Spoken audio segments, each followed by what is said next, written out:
ശ്രീകുമാർ, നരേന്ദ്രമോദി വിവേകാനന്ദ പാറയിൽ എന്താണ് ചെയ്യുന്നത് എന്നുള്ള കാര്യത്തെക്കുറിച്ച് അതിനെ ധ്യാനം എന്നാണോ പറയേണ്ടത്, അതോ അത് മറ്റേതെങ്കിലും തരത്തിൽ ഉള്ള വാക്കുകളാണോ അതിനകത്ത് ഉപയോഗിക്കേണ്ടത് എന്നുള്ളതിനെക്കുറിച്ച് നമ്മളൊരു ഗവേഷണം നടത്തിക്കൊണ്ടിരിക്കുകയാണല്ലോ. അതിനെ രാഹുൽ ഗാന്ധി ഉൾപ്പെടെ അതിനെ എങ്ങനെയാണ് കാണുന്നതെന്നൊക്കെ ഉള്ളത് നമ്മൾ ഇന്നലെ തൊട്ട് കാണുന്നുണ്ട്. അതിനെക്കുറിച്ച് വിമർശിച്ചൊക്കെ പറയുന്നതൊക്കെ നമ്മൾ കേട്ടിട്ടുണ്ട്. ശരിക്കും ഞാൻ പ്രത്യേകിച്ചൊരു കോണ്ടെക്സ്റ്റ് താങ്കളുടെ മുമ്പിൽ പ്രസൻറ്റ് ചെയ്യുന്നില്ല, താങ്കൾക്ക് മനസ്സിലാക്കാവുന്നതേ ഉള്ളൂ. എന്നാൽ പോലും നരേന്ദ്രമോദിയെ വിമർശിക്കാൻ കോൺഗ്രസ്സിന് കഴിയുമോ? എങ്ങനെയാണ് ആ വിമർശനം?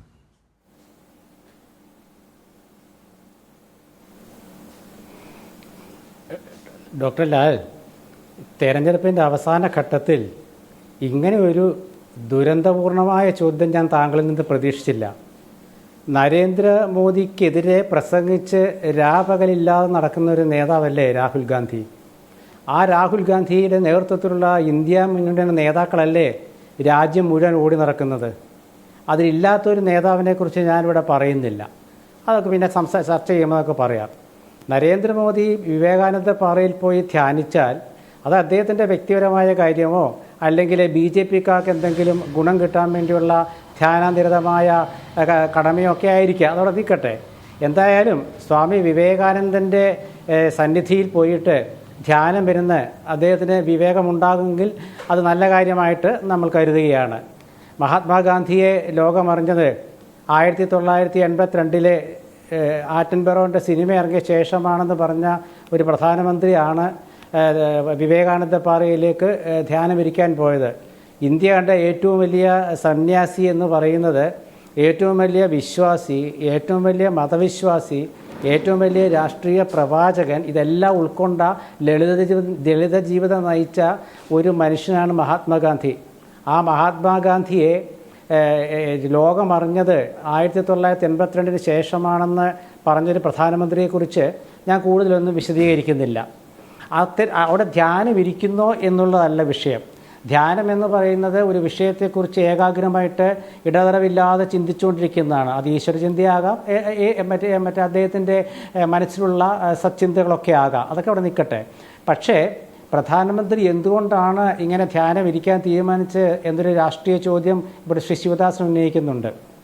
ആ ചോദ്യം വളരെ പ്രസക്തമാണ്. കാരണം 400 സീറ്റ് നേടി അധികാരത്തിൽ വരും എന്ന് കരുതിയ ഒരു പാർട്ടിയുടെ, എന്ന് പറഞ്ഞ ഒരു പാർട്ടിയുടെ പ്രധാനമന്ത്രി സ്ഥാനാർത്ഥിയാണ് ശ്രീ നരേന്ദ്രമോദി. ആ 400 എന്നുള്ളത് കിട്ടില്ല എന്നറിഞ്ഞപ്പോൾ ഓരോ ഘട്ടത്തിലും അദ്ദേഹത്തിൻ്റെ മനസ്സിൽ തോന്നിയ രീതിയിൽ അദ്ദേഹം ആ പ്രചരണത്തിൻ്റെ ഓരോരോ രീതികൾ മാറ്റിമറിച്ചു. അത് അവസാനം ഏത് തലത്തിലേക്ക് എത്തിയെന്ന് നമ്മൾ കണ്ടു. ഡോക്ടർ മൻമോഹൻ സിംഗ്, ഏറ്റവും ശാന്തശീലനായ രാഷ്ട്രീയ പ്രവർത്തകരെ അല്ല അദ്ദേഹം, ഒരു ധനകാര്യ വിദഗ്ധനായ ഡോക്ടർ മൻമോഹൻ സിംഗിൻ്റെ ഇന്നത്തെ ഒരു പ്രസ്താവനയുണ്ട് ശ്രീ മോദിയെക്കുറിച്ച്. അപ്പോൾ അത് നരേന്ദ്രമോദിയെക്കുറിച്ച് മൻമോഹൻ സിംഗ് അടക്കം ഇങ്ങനെ പറയണമെങ്കിൽ അതിൻ്റെ മറ്റു കാര്യങ്ങളിലൊക്കെ ഒന്നും നമ്മൾ ചിന്തിക്കാതിരിക്കുന്നതാണ് നല്ലത്. ഇവിടെ BJPയുടെ അധികാര കൊതിയെക്കുറിച്ച് നമ്മൾ ചിന്തിക്കുമ്പോൾ അവർ അധികാരം നിലനിർത്താൻ വേണ്ടി ഏത് രീതിയിലുള്ള മാർഗവും അവലംബിക്കുന്നവരാണ്.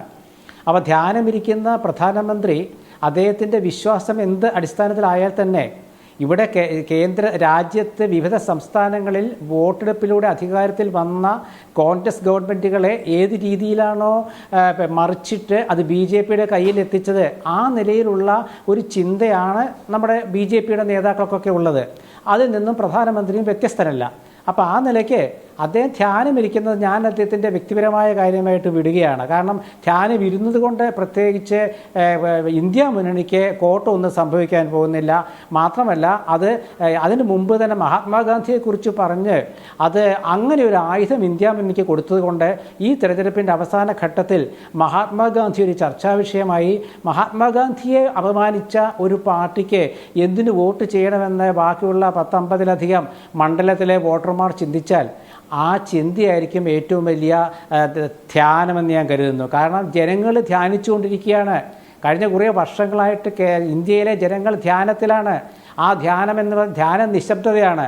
അങ്ങനെ നിശബ്ദമായ ധ്യാനത്തിലൂടെ അവർ പോളിംഗ് ബൂത്തിലെത്തി അവരുടെ കടമ നിർവഹിച്ചു.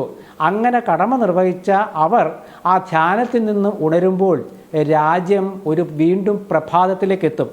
ആ വീണ്ടും പ്രഭാതത്തിലേക്ക് ഇന്ത്യ എത്തുന്നത് കാണാനുള്ള ധ്യാനത്തിലായിരുന്നു ഇന്ത്യയിലത്തെ കോടിക്കണക്കിന് വോട്ടർമാർ. അപ്പോൾ അതുകൊണ്ട് നരേന്ദ്രമോദി എന്ന പ്രധാനമന്ത്രിയുടെ എന്ന വ്യക്തിയുടെ ധ്യാനം അദ്ദേഹത്തിൻ്റെ വ്യക്തിപരമായിട്ട് വിടാനാണ് എനിക്ക് ആഗ്രഹം. പക്ഷേ ഇന്ത്യയിലെ ജനങ്ങൾ കഴിഞ്ഞ കുറേ വർഷങ്ങളായിട്ട് അവരുടെ മനസ്സിൽ ധ്യാനമുണ്ട്. ധ്യാനം എന്ന് വെച്ചാൽ എന്താണ്? ഒരു കാര്യത്തെക്കുറിച്ച് നിരന്തരമായി ചിന്തിച്ചുകൊണ്ടിരിക്കുന്നതാണ് ധ്യാനം. അവരുടെ മനസ്സിൽ ഒറ്റ ചിന്തയേ ഉണ്ടായിരുന്നുള്ളൂ, BJP ഗവൺമെൻറ്റിനെ അധികാരത്തിൽ നിന്ന് പുറത്താക്കുക. ആ ധ്യാനം, അതാണ് ഇന്ത്യയിലെ ജനങ്ങളുടെ ധ്യാനം. അതിന് ഭംഗം വരുത്തിയിട്ടില്ല. ആ ധ്യാനത്തെ ഒരു തരത്തിലുള്ള ഭംഗം വരുത്താതെയാണ് കോൺഗ്രസ് ആണെങ്കിലും ഇന്ത്യ മുന്നണിയുടെ സഖ്യകക്ഷികളാണെങ്കിലും ഇവിടെ പ്രവർത്തിച്ചിട്ടുള്ളത്. ഒരു തരത്തിലുള്ള വിദ്വേഷവും ഇന്ത്യ മുന്നണി നേതാക്കൾ പറഞ്ഞിട്ടില്ല. ഒരു തരത്തിലുള്ള വിഭാഗീയതയും ഇന്ത്യ മുന്നണി നേതാക്കൾ പറഞ്ഞിട്ടില്ല. വിഭാഗീയത ഉണ്ടായപ്പോഴൊക്കെ അവരുടെ അചഞ്ചലമായ നേതൃത്വം അത് വേറൊരു രീതിയിലേക്ക് തിരിച്ച് വിടാതിരിക്കാനും ശ്രദ്ധിച്ചു. BJP ഉണ്ടാക്കിയ, പ്രധാനമന്ത്രി ഉണ്ടാക്കിയ ഒരു അജണ്ടയ്ക്ക് പിന്നാലെ ഇന്ത്യ മുന്നണിയോ കോൺഗ്രസോ പോയില്ല എന്നുള്ളതാണ് ഈ തെരഞ്ഞെടുപ്പിലെ ഏറ്റവും സവിശേഷമായ കാര്യം.